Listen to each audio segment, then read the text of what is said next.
Chromosomes. Little strands of nucleic acids and proteins are the fundamental genetic instructions that tell us who we are at birth. Most people are born with 46 chromosomes, but each year in the United States, about 6,000 people are born with an extra chromosome, making them a person with Down syndrome. If you've ever encountered someone with Down syndrome, you know that they are some of the kindest, most joyful people you will ever meet. They truly have something extra. My name is Lisa Nichols, and I have spent the last 24 years as both the CEO of Technology Partners and as the mother to Allie. Allie has something extra in every sense of the word. I have been blessed to be by her side as she impacts everyone she meets. Through these two important roles as CEO and mother to Allie, I have witnessed countless life lessons that have fundamentally changed the way I look at the world. While you may not have an extra chromosome, every leader has something extra that defines who you are. Join me as I explore the something extra in leaders from all walks of life and discover how that difference in each of them has made a difference in their companies, their families, their communities, and in themselves.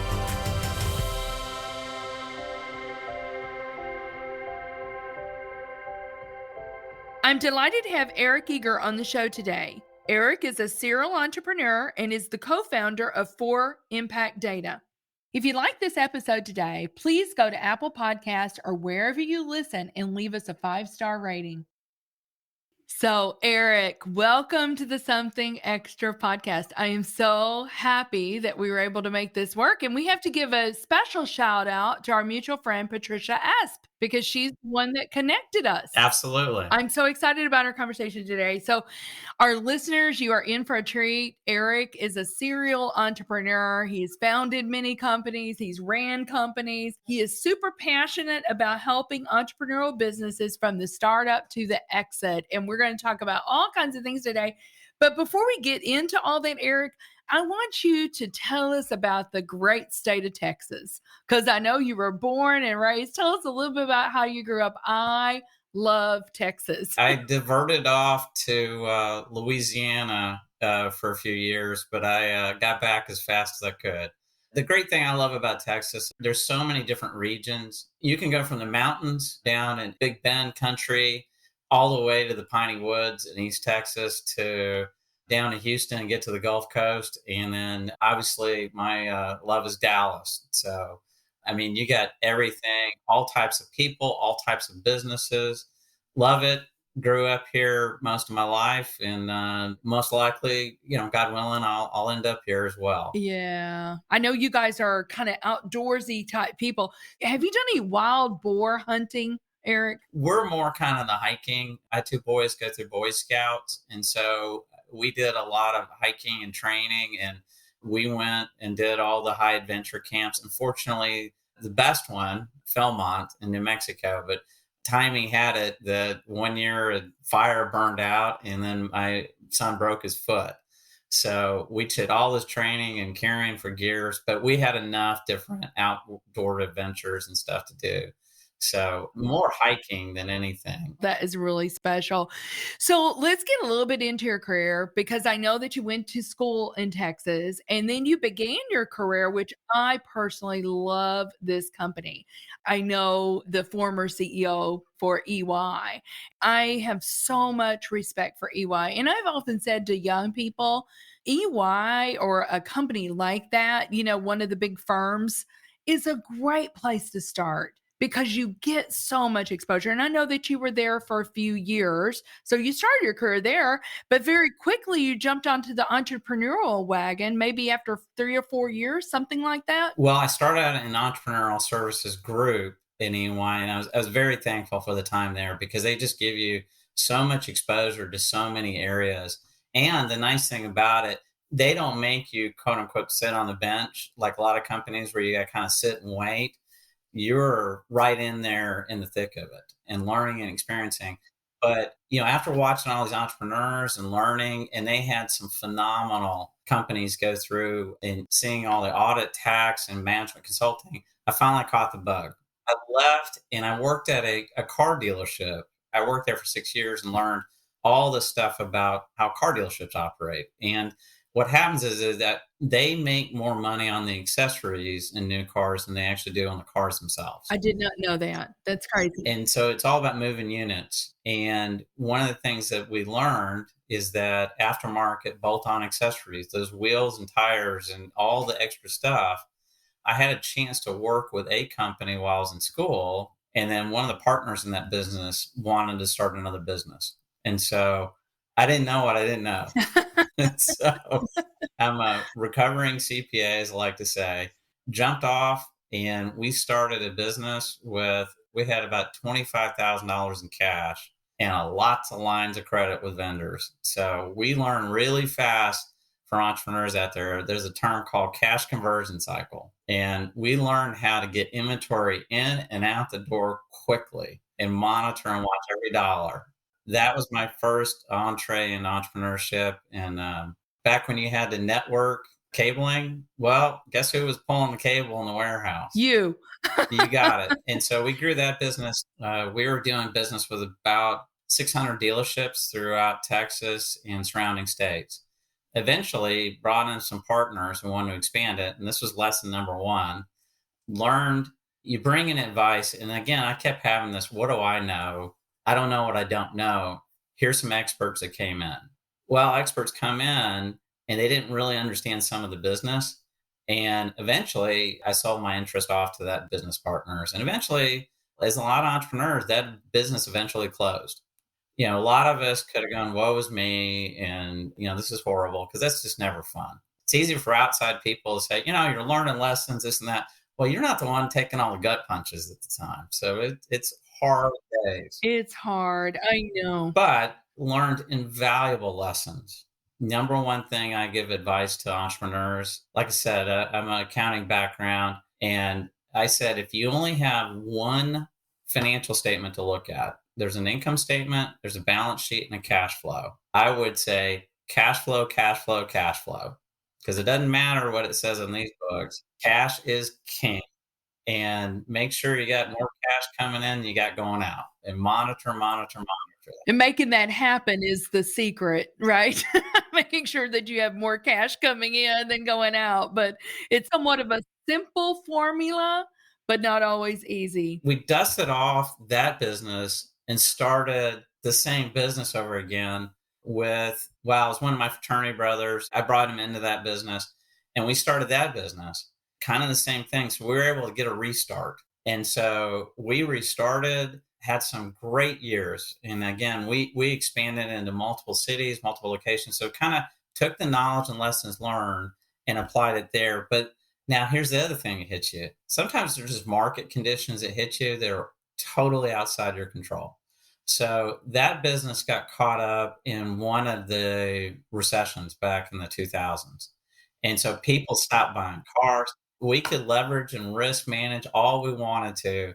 But at the end of the day, they're not selling cars. They're not buying accessories to go on cars. And then all of a sudden we're stuck with a bunch of inventory. And eventually we shut that business down. And so that was strike number two. That was your second business, right? That was the second one. And I had a couple of consulting and some other businesses in there. But then eventually what happened is that I'd always had a love of technology. And back then, we didn't have all the technology we have now. So anything I could get my hands on from a technology standpoint, I was all over it. And eventually caught the bug and went to work for some big technology companies. And they were doing implementation. So this is one of those other lessons learned along the way. I used to be in awe of these big Fortune 500 companies. I got assigned and dropped into Dell and ExxonMobil and Cargill and Shell. And so I was having to figure out stuff fast. And the one thing that kind of came to me, not to oversimplify things, but what I figured out, I thought, well, ExxonMobil is the biggest corporation in the world. They have all the answers to everything. I'm an entrepreneur, mid-market. They have it figured out. They're making billions, shareholders loving them. Well, I figured out they have the same problems as everybody else. They just got more zeros behind it. Yeah. And they have enough ability to get a lot of smart people to help solve some of these problems. But it was eye-opening that they had the same problems. Like one time I was asking about we were doing vendor spend consolidation. We were trying to understand where they're buying things from. And I asked a guy, hey, can you give me a list of all your vendors so that we could categorize and get these things? And he laughed at me. And he said, Eric, I've been here for 30 years. I've been trying to do that for 30 years. It was just bigger challenges, more complexity, and it still boiled down to running the business. So eventually went to different consulting, and I eventually found my way working at Ariba. And it was one of these $1 billion internet boom. And so I worked with their team, had a great time there, working the digital marketplaces and all sorts of stuff. Well, I was flying all over the country. I was in 5 cities a day, visiting with some phenomenal people and multiple Fortune 500. What happened was we were blessed with twins, and I promised my wife that I had to get off the road. Yeah. In the course of this technology, I worked with a company called Claris that eventually got sold off, and it was out of Atlanta.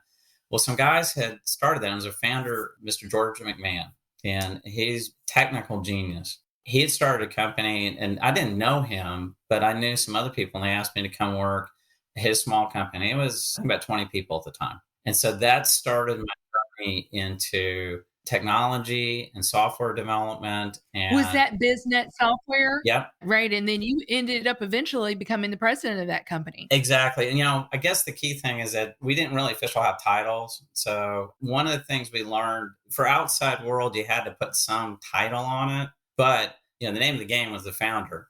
And our team was just figure it out and let's huddle up together. These are lessons learned along the way is we started to create a core values. And these core values was a team of people that we put together, and we focused in, hey, check the ego out the door. We don't really care about titles and background. We got to get stuff done.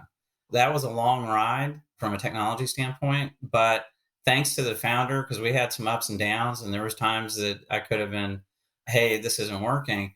But at the same time, we had a couple of almost near catastrophic events twice. I think technically 2 times we were bankrupt. Oh my goodness. And so this is this perseverance, stick through it.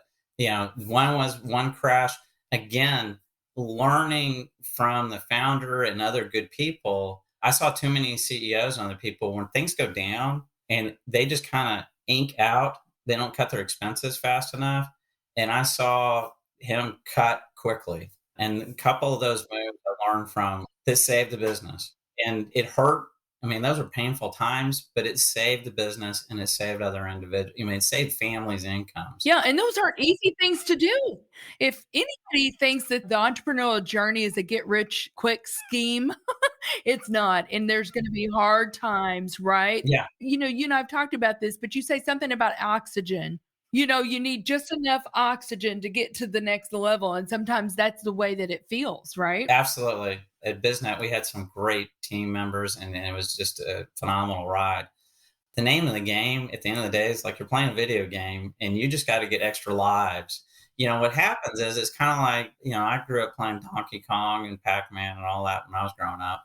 But the whole thing is you got to get to that next level. And getting that next level, a lot of times, remember, you kind of get there and you fall off and you go, and you die. And you only got so many lives. So whatever you can do to stay alive, to learn what that product fit is and what that niche that you bring to the market. So you go from survival mode to some success. And then in our case, you never do it alone. Okay. Oh my goodness. You have to have a great team of people. And I've had a chance to go and interview and talk to other mentors and other people. And one of my mentors, strength finders. And we ran and looked at personalities. And the net of it is that understanding what your strengths are and understanding and appreciating your weaknesses can be the strength of other team members. So I like to use our example, our CFO, dear friend of mine, Lori Schwinn. I knew her from University of North Texas.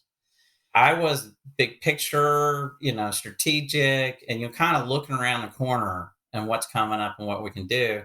But when you got me down in some of the weeds and the details, I would just fall apart. It was a weakness of mine. But guess what? Lori's strength was the details. And so I'd come up with this great idea, and she would be like, hey, did you think about this? And I'd be like, oh, yeah, you're right. I didn't think about that.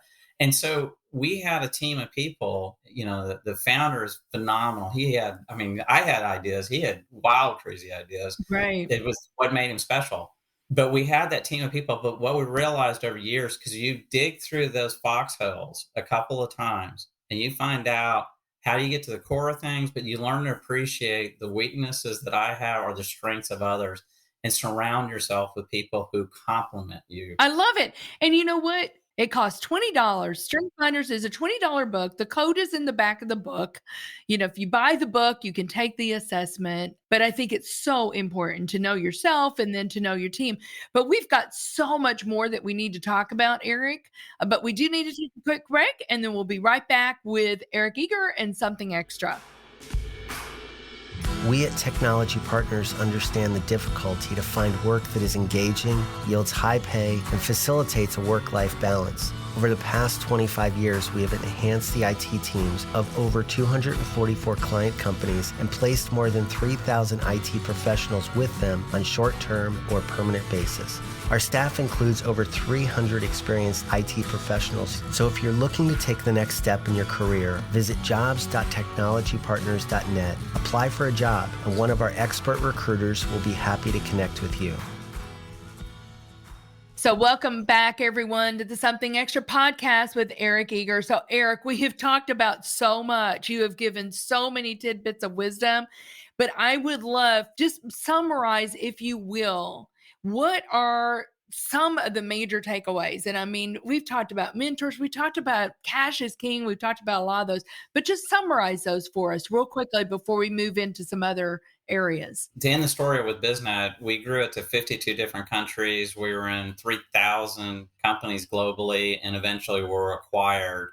And so we did get over that bridge, and we had a successful exit. And so learned a lot there. Congratulations. A lot of luck, a lot of good people, and just working together to get things done.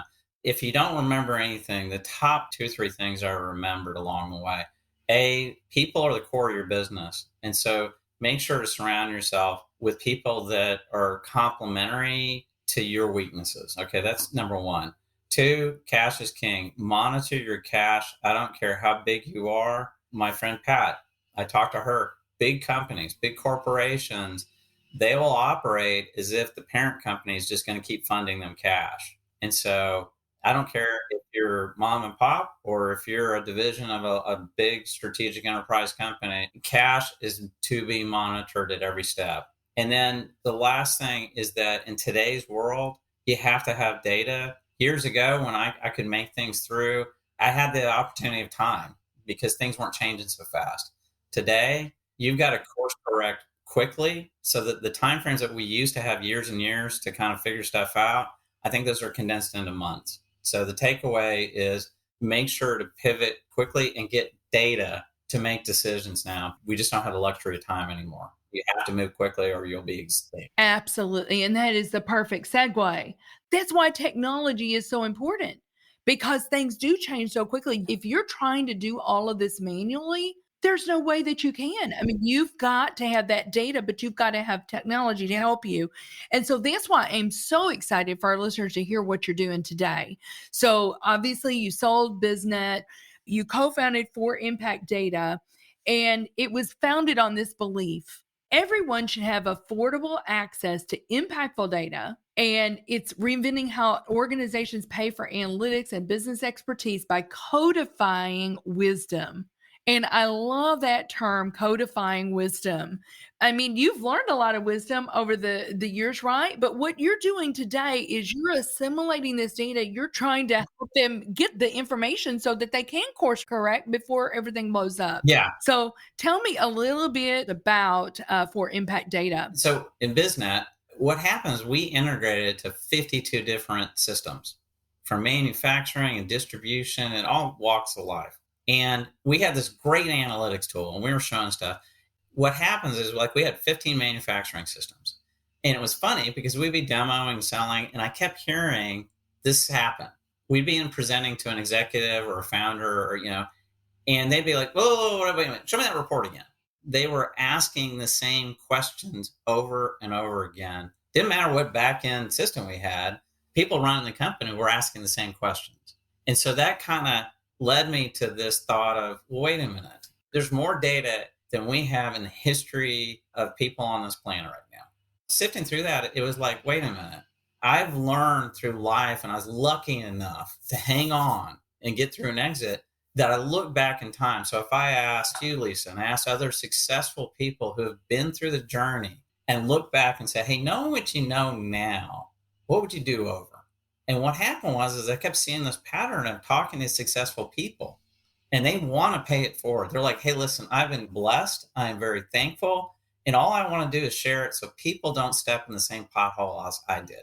And so you'll see all these books. And the challenge then was that for those people to share information, they usually go on a TED Talk, they'll write a book, or they do consulting. To the best, they're trying to help as many people as they can. Well, now what we're able to do, it's like a perfect storm between the power of artificial intelligence and analytics and the prices coming down. You know, what we're trying to do, I couldn't have done 5, 10 years ago. Like we can't, it would be unaffordable for small, medium-sized businesses. Sure. But now the power's going way up and the prices come way down. But you still need somebody, like I'm giving you a toolbox. And here's what happened to me over and over again. And this is why I'm so passionate about this business. I'd start a business and I'd go, I need analytics. And so what happened is, and I've got friends that make lots of money doing analytics consulting. And they come in and they ask some questions. I implement the latest analytics software. It's great. Then my friends leave. And then all of a sudden, it is complicated. I don't know how to use it. And eventually it gets scrapped because nobody in the company's using it. So step one is make sure you've got a really good technology consulting firm that you work with, because they'll be a lifesaver. But here's what happened is then I said, this is broken. I was in the CEO Institute group for 10 years. And I heard story after story of, I need data. And I tried this project, it's too expensive. Then mold that with the market being available for analytics. And the third thing was that, wait a minute, everybody's asking the same questions. Because fundamentally, there's 3 types of businesses in the world. You either build something, you sell something somebody else built, or you provide a service. So what we did is that we go talk to smart people and ask them, what's your wisdom? What advice?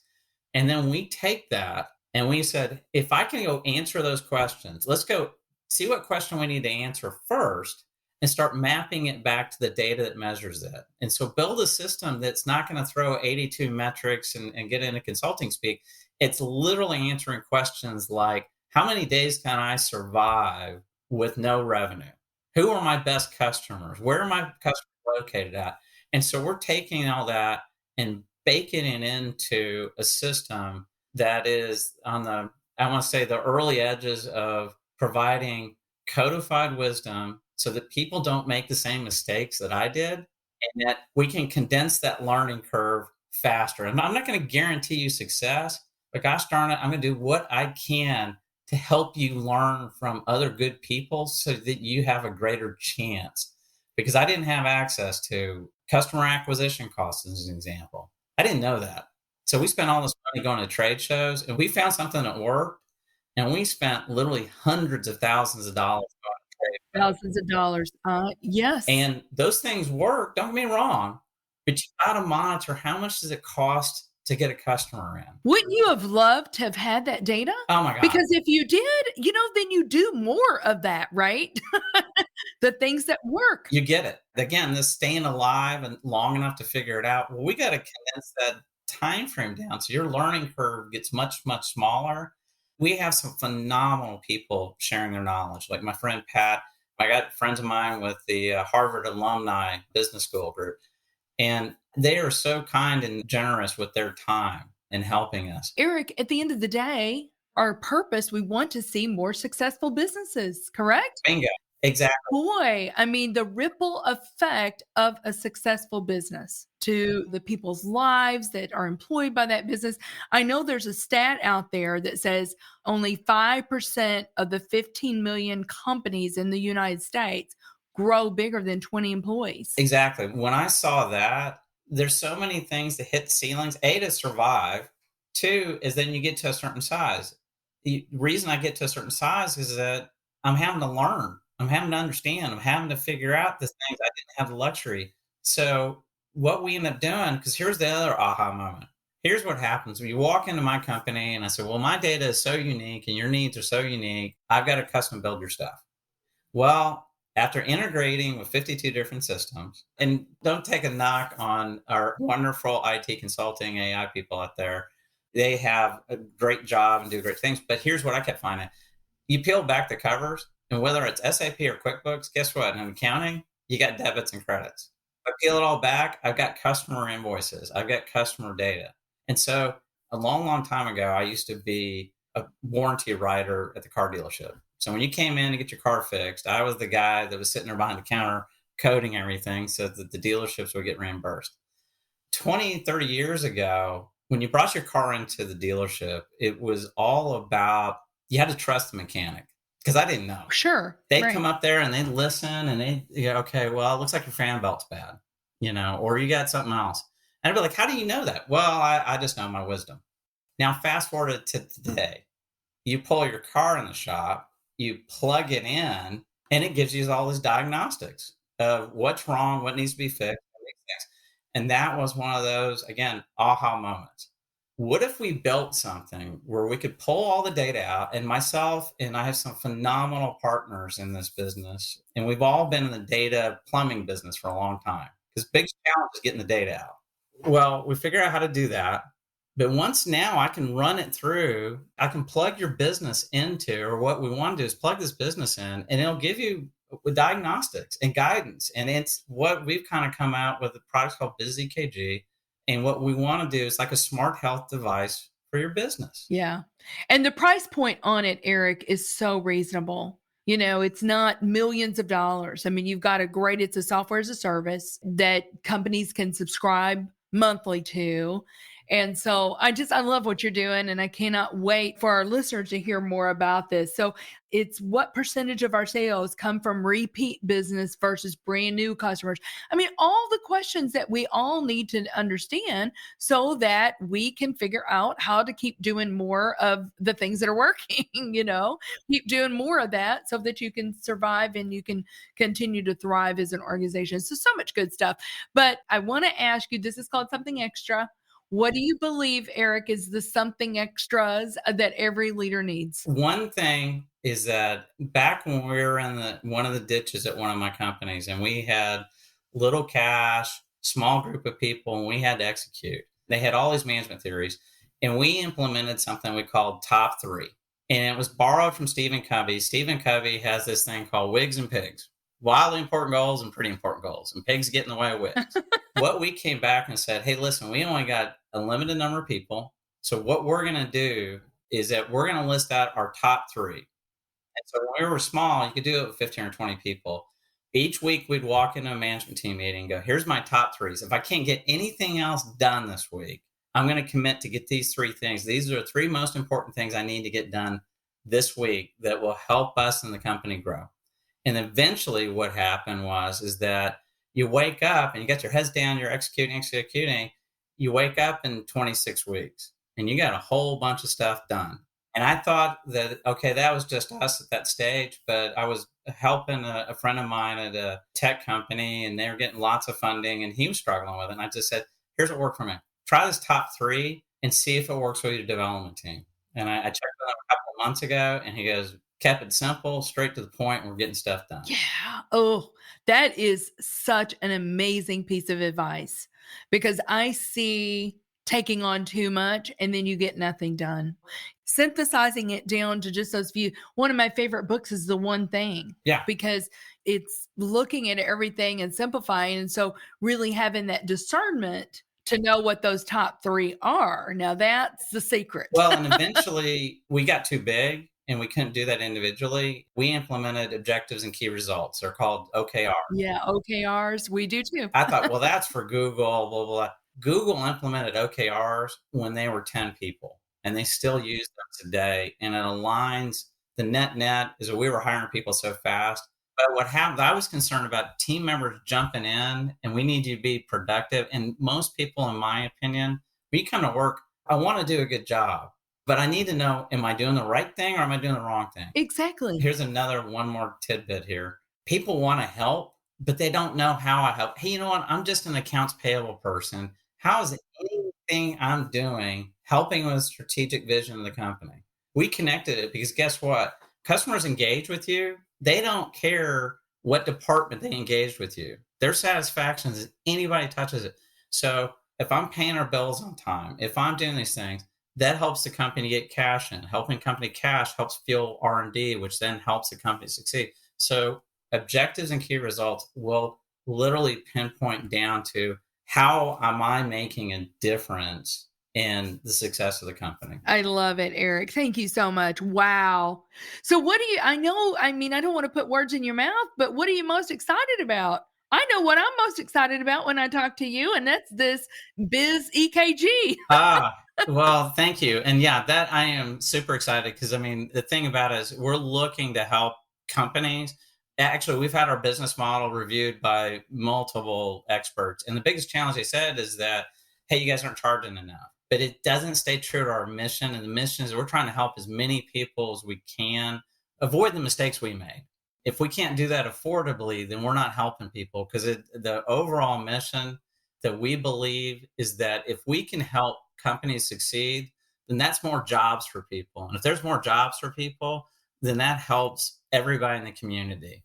And so we're spinning up some great technologies. We've got an ability where it would notify you a list of customers that haven't purchased from you in the last number of days. That's awesome. And that's just one little nugget. So I'm super excited with the opportunity to help people and help businesses and entrepreneurs from startup to exit. Well, how would our listeners find you? What's the URL? It's the number 4 impactdata.com. Very good. Well, Eric, thank you so much. It has been such a pleasure having you on. And like I said, you've just packed this episode in with tons of good stuff. So thank you for giving it away today. I so appreciate that. I've been honored to have some great mentors and sponsors. So I'm just following their example of just share the information. And if it helps one person out there, it was worth the time today. So but thank you for that invitation to visit and chat with you and, help other people out there. Absolutely. Well, thanks again, Eric. All right. Thanks, Lisa. Thank you for listening to today's show. Something Extra with Lisa Nichols is a Technology Partners production. Copyright Technology Partners, Inc. 2019. For show notes or to reach Lisa, visit tpi.co/podcast. Don't forget to leave a review on Apple Podcasts, Google Play, or wherever you listen.